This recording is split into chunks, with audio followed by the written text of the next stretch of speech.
Welcome to my channel solution for education. আজকের ভিডিওতে তোমরা শুনতে পাবে দশম শ্রেণী সাহিত্য সম্ভার থেকে বঙ্কিমচন্দ্র চট্টোপাধ্যায় ব্যাঘ্রাচার্য বিহলাঙ্গুল। অডিওগুলো তোমাদের কেমন লাগছে শুনতে অবশ্যই আমাকে কমেন্টে জানিও। ভালো লাগলে লাইক, শেয়ার, সাবস্ক্রাইব করে দিও। চলো তাহলে শুরু করা যাক। বঙ্কিমচন্দ্র চট্টোপাধ্যায় ব্যাঘ্রাচার্য বিহলাঙ্গুল। একদা সুন্দরবন মধ্যে ব্যাঘ্রদিগের মহাসভা সমবেত হইয়াছিল। নিবিড় বনমধ্যে পোষ্যস্ত ভূমিখণ্ডে ভীমাকৃতি বহুতর ব্যাঘ্র লাঙ্গুলে ভর করিয়া দংষ্টা প্রভায় অরণ্য প্রদেশ আলোকময় করিয়া সারি সারি উপবেশন করিয়াছিল। সকলে একমত হইয়া অমিতদর নামে এক অতি প্রাচীন ব্যাঘ্রকে সভাপতি করিলেন। অমিতদর মহাশয় লাঙ্গুলাসন গ্রহণপূর্বক সভার কার্য আরম্ভ করিলেন। তিনি সভ্যদিগকে সম্বোধন করিয়া কহিলেন, অদ্য আমাদিগের কি শুভদিন। অদ্য আমরা যত অরণ্যবাসী মাংসাভিলাষী ব্যাঘ্রকুল তিলক সকল পরস্পরের মঙ্গল সাধনার্থ এই অরণ্য মধ্যে একত্রিত হইয়াছি। আহা, কুচ্ছাকারী খল স্বভাব অন্যান্য পশুবর্গে রটনা করিয়া থাকে যে আমরা বড় অসামাজিক, একা এক বনেই বাস করিতে ভালোবাসি, আমাদের মধ্যে ঐক্য নাই। কিন্তু আমরা সমস্ত সুসভ্য ব্যাঘ্রমণ্ডলী একত্রিত হইয়া সেই অমূলক নিন্দাবাদের নিরাশ করিতে প্রবৃত্ত হইয়াছি। এক্ষণে সভ্যতার যেরূপ দিন দিন শ্রীবৃদ্ধি হইতেছে, তাহাতে আমার সম্পূর্ণ আশা আছে যে শীঘ্রই ব্যাঘ্রেরা সভ্যজাতির অগ্রগণ্য হইয়া উঠিবে। এক্ষণে বিধাতার নিকট প্রার্থনা করি যে আপনারা দিন দিন এইরূপ জাতি হিতৈষিতা প্রকাশপূর্বক পরম সুখে নানাবিধ পশু হনন করিতে থাকুন। সভা মধ্যে লাঙ্গুল চটারব। এক্ষণে হে ভাতৃবৃন্দ, আমরা যে প্রয়োজন সম্পাদনার্থ সমবেত হইয়াছি তাহা সংক্ষেপে বিবৃত করি। আপনারা সকলেই অবগত আছেন যে এই সুন্দরবনের ব্যাঘ্র সমাজে বিদ্যার চর্চা ক্রমে লোপ পাইতেছে। আমাদিগের বিশেষ অভিলাষ হইয়াছে আমরা বিদ্বান হইব। কেননা আজিকা সকলেই বিদ্বান হইতেছে, আমরাও হইব। বিদ্যার আলোচনার জন্য এই ব্যাঘ্র সমাজ সংস্থাপিত হইয়াছে। এক্ষণে আমার বক্তব্য এই যে আপনারা ইহার অনুমোদন করুন। সভাপতির এই বক্তৃতা সমাপ্ত হইলে সভ্যগণ হাউমাউ শব্দে এই প্রস্তাবের অনুমোদন করিলেন। তখন যথারীতি কয়েকটি প্রস্তাব পঠিত এবং অনুমোদিত হইয়া সভ্যগণ কর্তৃক গৃহীত হইল। প্রস্তাবের সঙ্গে সঙ্গে দীর্ঘ বক্তৃতা হইল। সে সকল ব্যাকরণ শুদ্ধ এবং অলঙ্কার বিশিষ্ট বটে, তাহাতে শব্দবিন্যাসের ছটা বড় ভয়ঙ্কর। বক্তৃতার চোটে সুন্দরবন কাঁপিয়া গেল। পরে সভার অন্যান্য কার্য হইলে সভাপতি বলিলেন, আপনারা জানেন যে এই সুন্দরবনে বিহলাঙ্গুল নামে এক অতি পণ্ডিত ব্যাঘ্র বাস করেন। অদ্য তিনি আমাদিগের অনুরোধে মনুষ্য চরিত্র সম্বন্ধে একটি প্রবন্ধ পাঠ করিতে স্বীকার করিয়াছেন। মনুষ্যের নাম শুনিয়া কোনো কোনো নবীন সভ্য ক্ষুধা বোধ করিলেন, কিন্তু তৎকালে পাবলিক ডিনারের সূচনা না দেখিয়া নীরব হইয়া রহিলেন। ব্যাঘ্রাচার্য বিহলাঙ্গুল মহাশয় সভাপতি কর্তৃক আহুত হইয়া গর্জনপূর্বক গাত্রোত্থান করিলেন এবং পথিকের ভীতি বিধায়ক স্বরে নিম্নলিখিত প্রবন্ধটি পাঠ করিলেন। সভাপতি মহাশয়, বাঘিনীগণ এবং ভদ্র ব্যাঘ্রগণ, মনুষ্য এক প্রকার দ্বিপদ জন্তু। তাহারা পক্ষ বিশিষ্ট নহে, সুতরাং তাহাদিগকে পাখি বলা যায় না, বরং চতুষ্পদগণের সঙ্গে তাহাদিগের সাদৃশ্য আছে।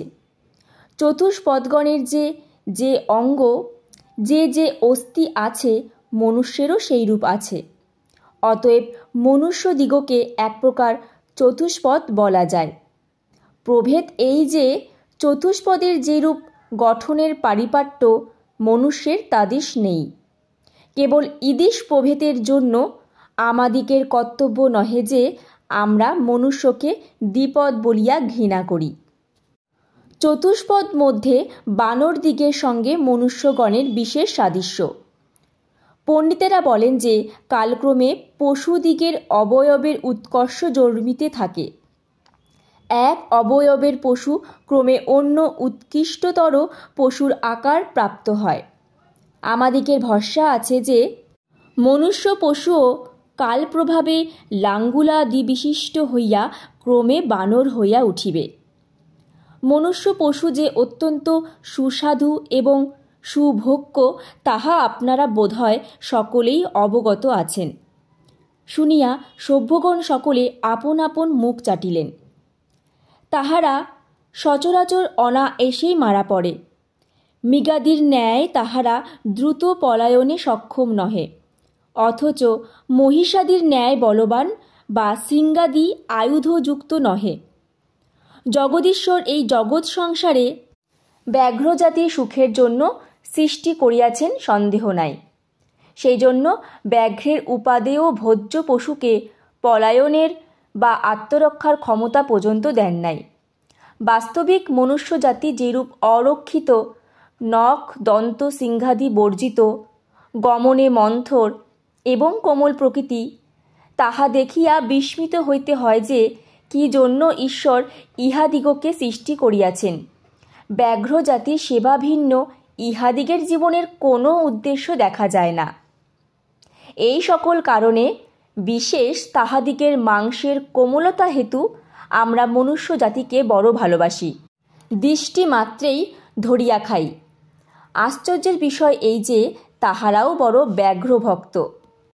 এই কথায় যদি আপনারা বিশ্বাস না করেন, তবে তাহার উদাহরণস্বরূপ আমার যাহা ঘটিয়াছিল তদ্বৃত্তান্ত বলি।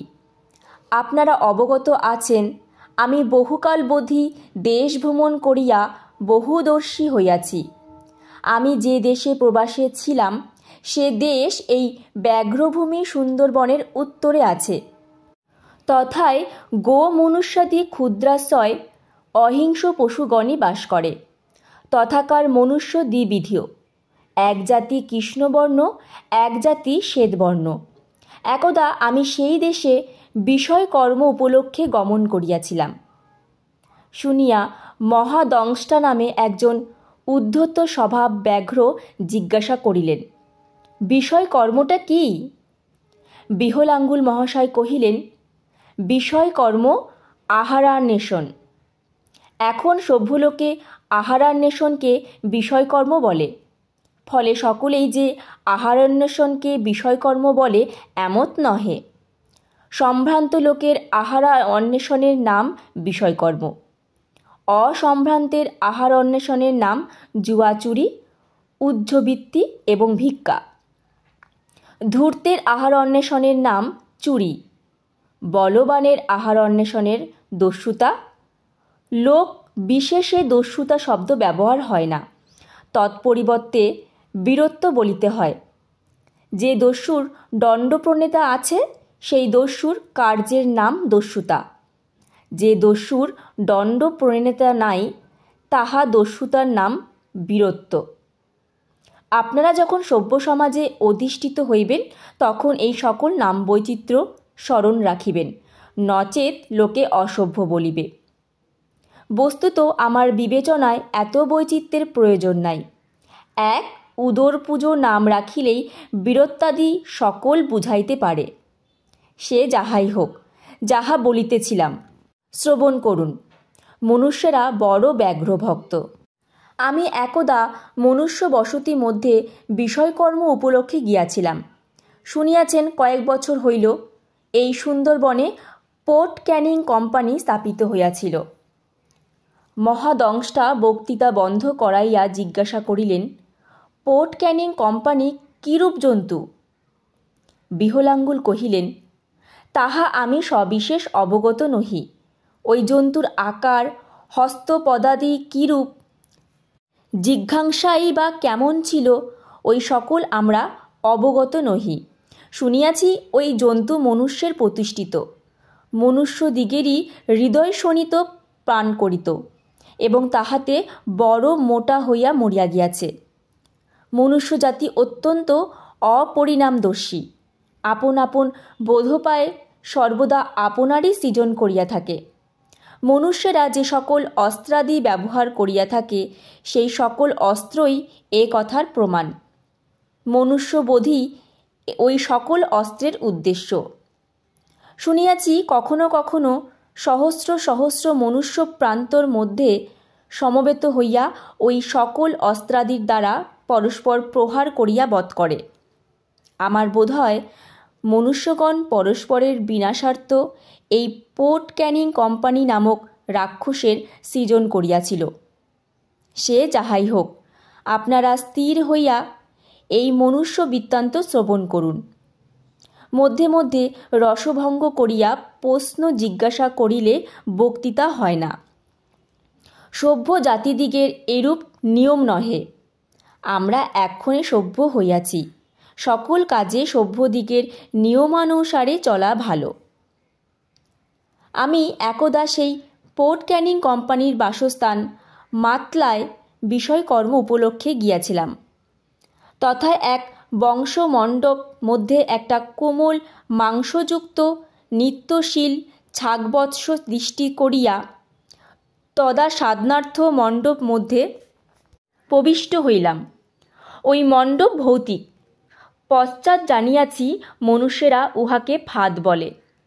আমার প্রবেশ মাত্র আপনা হইতে তাহার দ্বার রুদ্ধ হইল। কতকগুলি মনুষ্য তৎপরে সেইখানে উপস্থিত হইল। তাহারা আমার দর্শন পাইয়া পরম আনন্দিত হইল এবং আহ্লাদসূচক চিৎকার, হাস্য, পরিহাসাদি করিতে লাগিল। তাহারা যে আমার ভূয়সী প্রশংসা করিতেছিল তাহা আমি বুঝিতে পারিতেছিলাম। কেহ আমার আকারের প্রশংসা করিতেছিল, কেহ আমার দন্তের, কেহ নোকের, কেহ লাঙ্গুলের গুণগান করিতে লাগিল এবং অনেকে আমার ওপর প্রীত হইয়া পত্নীর সহোদরকে যে সম্বোধন করে আমাকে সেই প্রিয় সম্বোধন করিল। পরে তাহারা ভক্তিভাবে আমাকে মণ্ডপ সমেত স্কন্ধে বহন করিয়া এক শকটের ওপর উঠাইল। দুই অমল শ্বেতকান্তি বলদ ওই শকট বহন করিতেছিল। তাহাদিগকে দেখিয়া আমার বড় ক্ষুধার উদ্রেক হইল, কিন্তু তৎকালে ভৌতিক মণ্ডপ হইতে বাহির হইবার উপায় ছিল না। এজন্য অর্ধভুক্ত ছাগে তাহা পরিতৃপ্ত করিলাম। আমি সুখে শকটারোহণ করিয়া ছাগমাংস ভক্ষণ করিতে করিতে এক নগরবাসী শ্বেতবর্ণ মনুষ্যের আবাসে উপস্থিত হইলাম। সে আমার সম্মানার্থ স্বয়ং দ্বার দেশে আসিয়া আমার অভ্যর্থনা করিল এবং লৌহ দণ্ডাদিভূষিত এক সুরম্য গৃহ মধ্যে আমার আবাসস্থান নির্দেশ করিয়া দিল। তথায় সজীব বা সদ্য হত ছাগমেষ গবাদির উপাদেয় মাংস শোণিতের দ্বারা আমার সেবা করিত।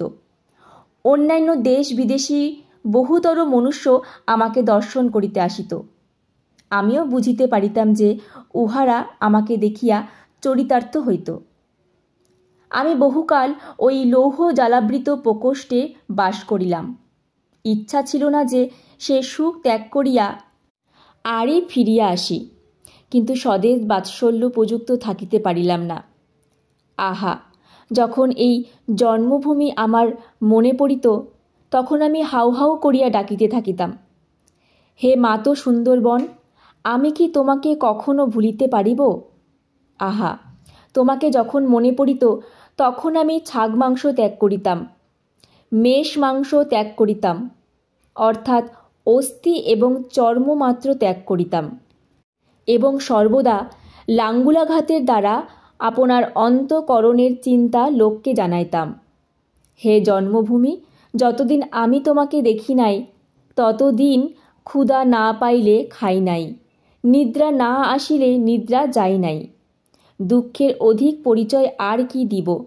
পেটে যাহা ধরিত তাহাই খাইতাম, তাহার ওপর আর 2-4 সের মাত্র মাংস খাইতাম, আর খাইতাম না। তখন বিহলাঙ্গুল মহাশয় জন্মভূমির প্রেম অভিভূত হইয়া অনেকক্ষণ নীরব হইয়া রহিলেন। বোধ হইল তিনি অশ্রুপাত করিতেছিলেন এবং দুই এক বিন্দু স্বচ্ছ ধারা পতনের চিহ্ন ভূতলে দেখা গিয়াছিল।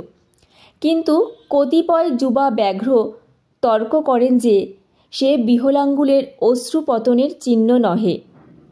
মনুষ্যালয়ের প্রচুর আহারের কথ্য স্মরণ করিয়া সেই ব্যাঘ্রের মুখে লাল পড়িয়াছিল। গল্পটি এখানেই সমাপ্ত। কেমন লাগলো তোমাদের শুনতে অবশ্যই আমাকে কমেন্টে জানিও। দেখা হচ্ছে তোমাদের সাথে নেক্সট ভিডিওতে। ততক্ষণ ভালো থেকো, সুস্থ থেকো। ধন্যবাদ।